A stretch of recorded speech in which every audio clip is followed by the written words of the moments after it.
Hey y'all, my name is Annie. Welcome to my channel, Eat, Drink, and Be Reading. And today we're talking my May wrap up.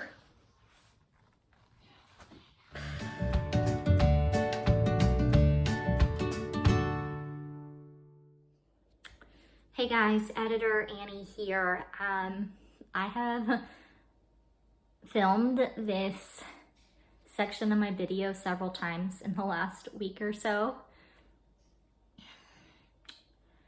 And I'm just struck by my privilege as a white person that I get to speak when I want to speak, that I write emails and I get impassioned when the circumstances really require it in a different way, when there is media support and protests, and I can be passive and silent when there is not, and that is a privilege I have because of the color of my skin. The Black community does not have that privilege. They experienced the fear and the pain and the loss intimately every day, and that is something I will never understand. And so I'm struck by this tension between not wanting to be silent now, even though I'm often silent, at least on the internet, and not wanting to pander and to say something because I'm supposed to say it right now. And I don't know what the answer is. I know I'm doing it wrong, I'm sure. But I believe all people are made in the image of God, and that He created us for righteousness and justice, and that we are not experiencing that now. And that Black people in this country have never experienced justice like they should have.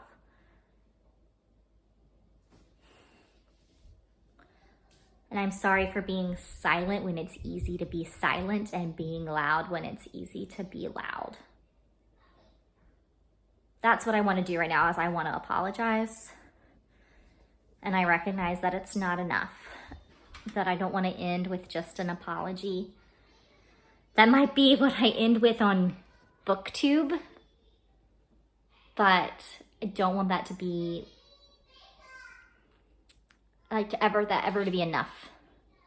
That I continue to learn and to listen and to lament and to follow the leadership of the Black community.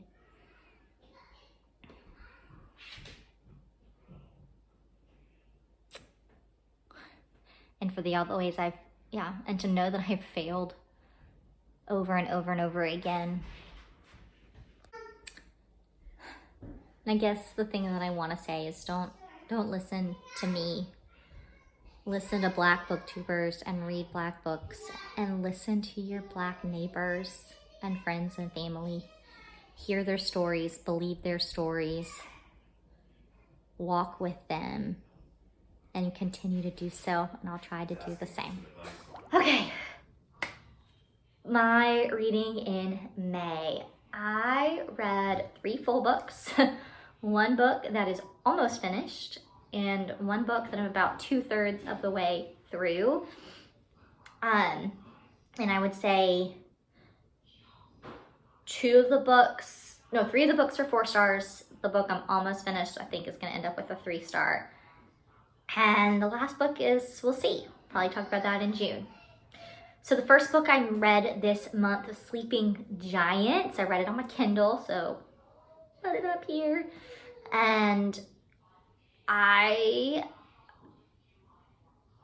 did not like it. I just was a little bored for the first 2/3 of the book.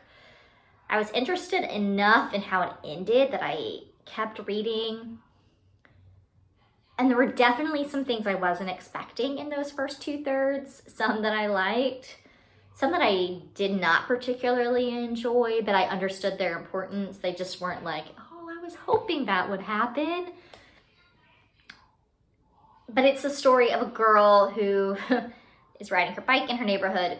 The ground kind of falls under her and she ends up in this big hole sitting in a large metal hand. So she grows up and she becomes a physicist, and she leads the team that's studying this metal hand, and they're searching the globe to see if they can find more metal body parts, seeing if they fit together, what do they mean, where do they come from, what can they do. And while the first 2/3 of the book were only okay, I was hooked for the last third. Could not stop reading it, wanted to get to the next page, figure out what happens, and then there's an epilogue that wasn't completely shocking, but definitely confusing, and it made me want to read the next one, which I'm hoping to get to in June. So I ended up giving Sleeping Giants, by Sylvain Neuvel. I don't know that I mentioned the author. A 4 rather than the 3 that I thought it was going to get for most of the book, because the action, and really, the action was picked up, and I started to actually care about the characters. It just took me a long time to care about the characters. Okay, book number 2 is Sense and Sensibility by Jane Austen. I will not spend too much time on this book because I have a vlog hopefully coming out Friday afternoon or Saturday about Sense and Sensibility, where I talk more in length. But I ended up giving Sense and Sensibility a 4. I was hoping for a 5. But I had a really hard time enjoying, really caring about any of the characters. Just like in the first book that I talked about in Sleeping Giants, I just wasn't attached to really any of them except for one character. He's not a side character, but he wasn't one of the main 2 sisters, Eleanor and Marianne. Colonel Brandon, I really liked Colonel Brandon, and I really liked Sir John, and I wanted good things for them. And I didn't want bad things for Eleanor and Marianne, but I just didn't particularly care how happy of an ending they got. And I think because they were written to be caricatures and hyperbolic, that I had a hard time getting attached to Eleanor and Marianne. They're meant to be really far stereotypical and caricature. And so, they're hard to really, really care about. They're not bad. They're just, they felt more like a caricature than they felt like an actual person and character. But this book was laugh out loud funny. I appreciated the look at the Romantic period and a satirical view on romance and society at that time. And so that helped. That made it interesting, and I can appreciate the things and appreciate what the characters were doing and the role that they played. But more than I cared, really appreciated the characters themselves. So I recommend it. I definitely want to read more Jane Austen. Her writing's very accessible. I bought Persuasion, so I plan on reading it later this year. I have a feeling this is not going to be my favorite, but I appreciated what Jane Austen was doing, and I'm really glad that I read it. Okay. Book number 3. Boom. Bet you weren't expecting. Tangled.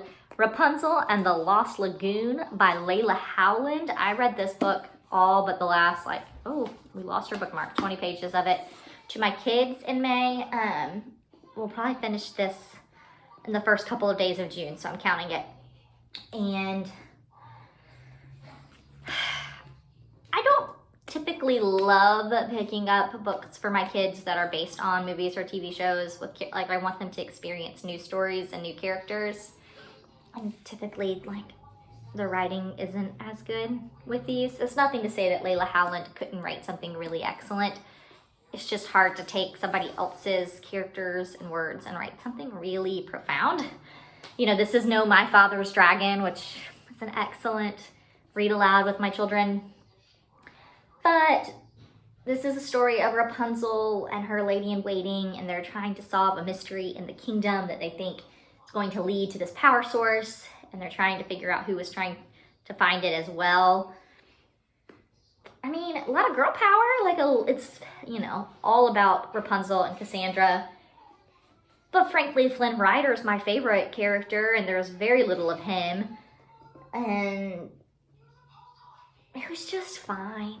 You guys, it's not great, but one of my girl daughters turned 4 in April, and she is a big Rapunzel fan. And so I bought this online, not knowing there were like 0 pictures. But we're getting through it anyway. I think they're enjoying it more than I am, but they don't love it either. They're not like begging for me to read Rapunzel. So it's fine. I probably will not pick up any more of these, even if my children ask for them. I will find us something else to read instead.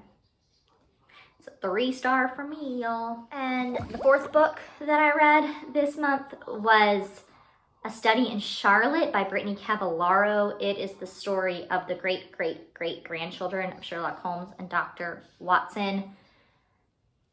It is a young adult mystery, and they are both at this boarding school in Connecticut and are the prime suspects in a murder on their campus, and they have to work together to figure out who did it and prove their innocence. Honestly, I love watching their friendship build. There's like a slight hint of romance, and that wouldn't have bothered me, but I didn't need it. I just liked these 2 very different people that come with a lot of family baggage and are just, and their life experiences and the way they approach the world are very different, and I like watching them work together and form a friendship. I was just pulling for them, especially for the boy whose name is gone. It just left. I really liked Dr. Watson's great-great-great-grandson. I liked his optimism and the way he cared about people.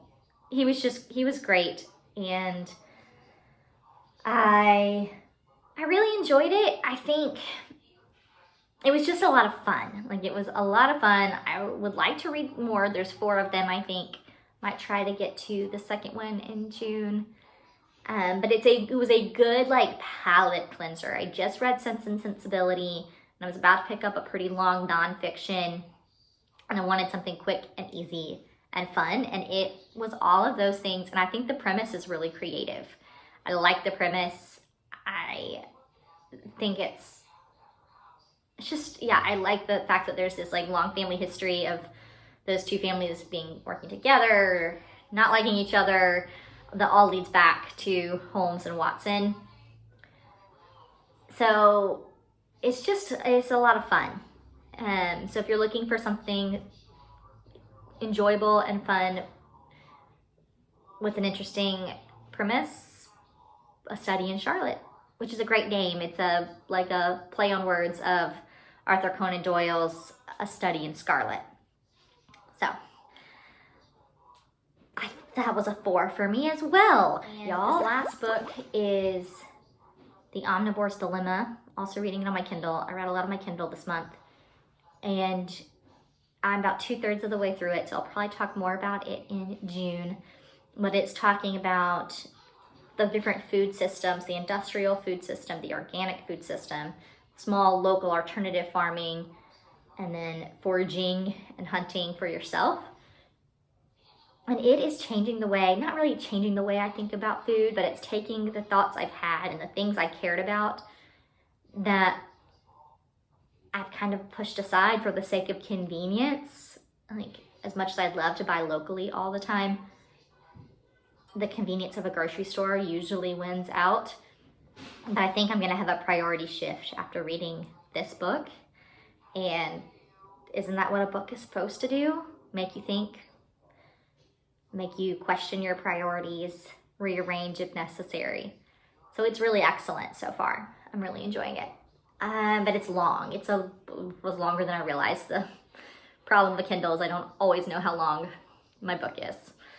So right now it's on track for a 5-star, but it's gonna at least be a 4 or 5. I will let you know in June. Guys, thanks for watching. This is actually the second time I filmed this. The first time, we had a little bit of grill fire. I got a little distracted by that, and it was all fine. The steak was thoroughly overcooked, but the worst things could happen.